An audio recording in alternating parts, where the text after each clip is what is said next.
Hallo zusammen. Hallo miteinander, kommt rein. Hoi Tim. Oh, hi Joshua. So cool, dass du auch kommst. Wenn wir mal uns zum Kaffee treffen, dann bleibt der Joshua doch nicht allein bei sich. Ihr könnt ja zusammen spielen. Ich glaube, da haben sie nichts dagegen. Nein, schon nicht. Gell, Tim? Logo. Komm Joshua, wir gehen in mein Zimmer. Macht das. Also los, ich muss dir unbedingt etwas zeigen. Okay. Ich wollte gestern Ritter spielen und dann hat der Papa mir ein Schwert gebastelt. Schau mal. Wow, so cool. Wie habt ihr das gemacht? Zuerst sind wir in die Werkstatt. Dort haben wir ein Holzblättchen genommen und ein kurzes Stück davon abgeschnitten. Etwa so lang wie mein Arm. Dann haben wir ein kleines Stück da hinten dran geschraubt.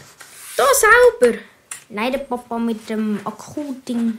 Ein Akkubohrer? Genau. Und da habt ihr noch den Spitz draufgeklebt? Genau. So sieht es wie echt aus. Findest du nicht auch? Ja, mega. Kann ich auch so eins machen? Ich denke schon.